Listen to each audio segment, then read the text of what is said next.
When this woman woke up to strange rumblings in her garden, she never expected to make such a crazy discovery. It was dark and scary in her backyard, but it was about to get a lot more frightening because right between her rose bushes she found this large jar filled with money. She had no idea how it got there, but then her neighbor told her this. Before we start, smash the like button and make sure to subscribe if you haven't, and hit that notification bell so that you won't miss any new stories. Samantha loved her quiet backyard evenings. After long days at her marketing job, she enjoyed watering her plants and sipping herbal tea under the porch lights. Tonight felt just like any other night, calm and peaceful. Or so she thought at first. She finished her tea and stepped inside to get ready for bed. But as she washed her face, Samantha thought she heard something outside, a faint rustling sound, like someone stepping on dry leaves. She froze, water still dripping from her fingers. The sound was distant but distinctively there. Maybe it was just a raccoon or a stray cat searching for food near the trash bins. No, that would have been more of a hectic sound. These sounded more like rhythmic footsteps. As she leaned closer to the window, she thought she heard hushed voices too, low and hurried. Samantha felt her heart rate spike.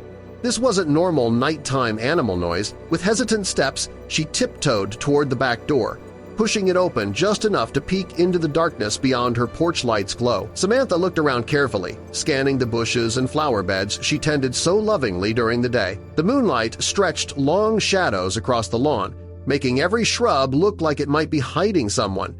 But other than those eerie shadows, there was nothing else to see. When she stepped further onto the grass, she noticed something odd near her herb patch fresh footprints pressed into the dirt. Samantha knelt down to get a closer look and realized they didn't match her shoes. Given that she was the only one in her garden today, this instantly raised alarms in her head. Someone has been in here, but who and why? Samantha instantly looked up and scanned the entire garden again. Were there people trying to break into her house? The footsteps were large and heavy, the kind that looked like they belonged to a man wearing work boots. A knot formed in her stomach. Samantha followed the prints cautiously, moving past her rose bushes and around the old wooden shed. Then she saw it, a glass jar tucked between two dense bushes, almost hidden from view. She crouched down and pulled it closer, gasping as she realized the jar was packed full of cash-neat stacks of $100 bills. She held the jar up, her hands trembling as she turned it to examine the contents. There was so much money stuffed inside that the jar's walls almost looked like they were about to break due to the pressure. Samantha's mind raced. Who would leave something like this? Why in her yard? She glanced around nervously, expecting someone to jump out and snatch it back at any moment. The thought of intruders lurking in her peaceful sanctuary made her feel both angry and scared. Was someone using her backyard as a hiding place? She hugged the jar to her chest protectively, though she had no clue what to actually do with it.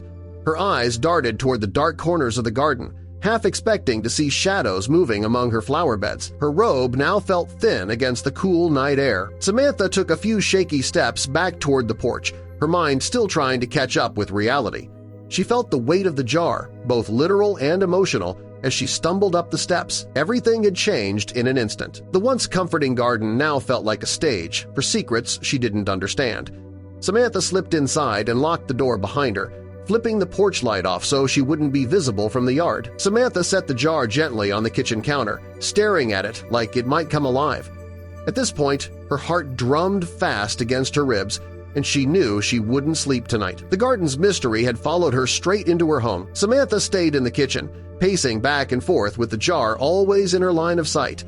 Every time she glanced at it, her mind twisted with new questions. She picked it up, shook it slightly, and watched the bills inside shift like green waves. The money felt almost too real to believe. She rubbed her forehead, unsure whether to call the police or hide it. What if the cash was tied to something illegal? What if someone dangerous came looking for it? Samantha thought about the footprints again, and her stomach turned. She wrapped her arms around herself and shuffled to the window, peeking out at her moonlit garden. Everything looked still now, deceptively calm. She felt stuck between her moral instinct and the gnawing temptation of what the jar held. Eventually, curiosity won. Samantha carried the jar to the dining table and carefully unscrewed the lid. She reached in and pulled out a stack of bills. Her fingers shook as she counted them. Hundreds, 50s, 20s. She lost track halfway and pressed the bills back in. The total had to be in the tens of thousands, maybe even more. Did they leave the jar on purpose? Or had they been spooked and abandoned it? She opened her laptop and typed, "Found cash in backyard," but the search gave her nothing useful. Her eyes moved back to the jar. There had to be someone who knew about strange happenings in the neighborhood. Mr. Hensley, her elderly neighbor, had lived there longer than anyone. He often chatted over the fence, sharing stories about the street's past. If anyone had noticed unusual activity, it would be him. Samantha imagined showing him the jar, picturing his curious expression as she explained what had happened. But it was too late to visit now. The middle of the night wasn't the time to knock on his door. After pacing for a while, exhaustion crept in. The night's tension had drained her completely. Morning brought light and a sense of relief. The crisp air cleared her head, though her nerves still hummed with unease. Mr. Hensley's porch steps creaked as she climbed them. She hesitated, then knocked softly, followed by a louder tap. When he opened the door, his familiar face eased her nerves. "I'm sorry to bother you so early, but I really need to ask you something," she said quietly. He smiled kindly and motioned her inside. "Come in, dear. Let's sit down and talk." Samantha stepped into his cozy living room, its shelves lined with old photos and lace doilies. The smell of coffee filled the air. She set the jar on the table, and Mr. Hensley leaned forward, studying it closely. "Well now," he murmured, tapping the glass, "that's not something you see every day. Where did you find it?" Samantha took a deep breath and explained everything, the voices, the footprints, the jar in the bushes. When she finished, he leaned back, took a slow sip of coffee, and said softly, "There's something you should know about this street."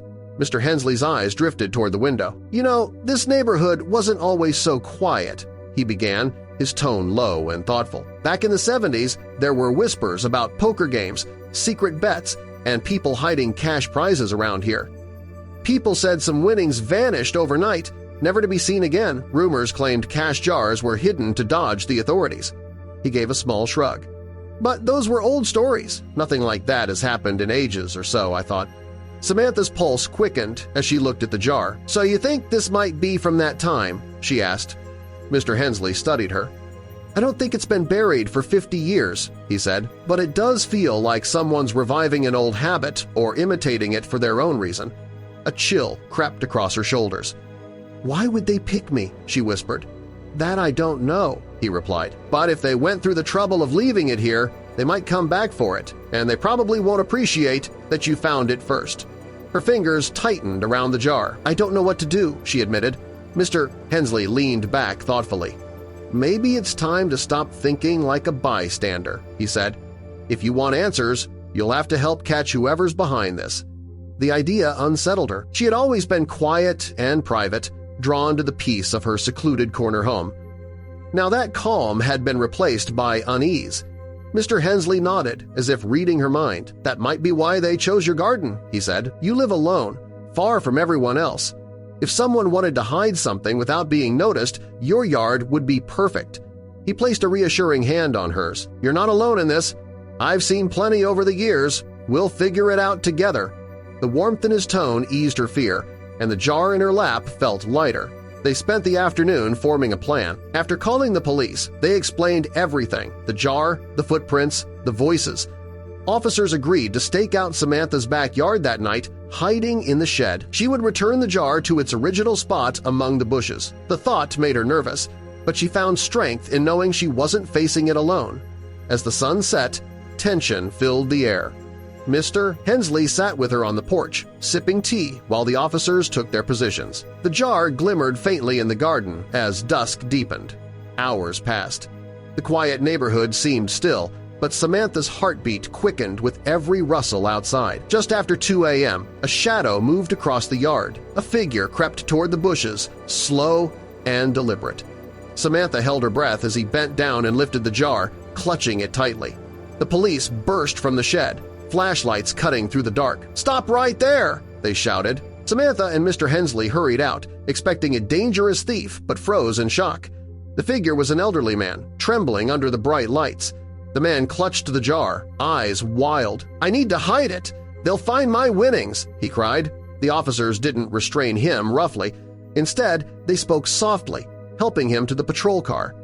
At the station, an exhausted woman rushed in the man's daughter. Through tears, she explained that her father suffered from advanced dementia. He had once lived on their street in the 1,970 and was a skilled card player. The jar was filled with his old winnings.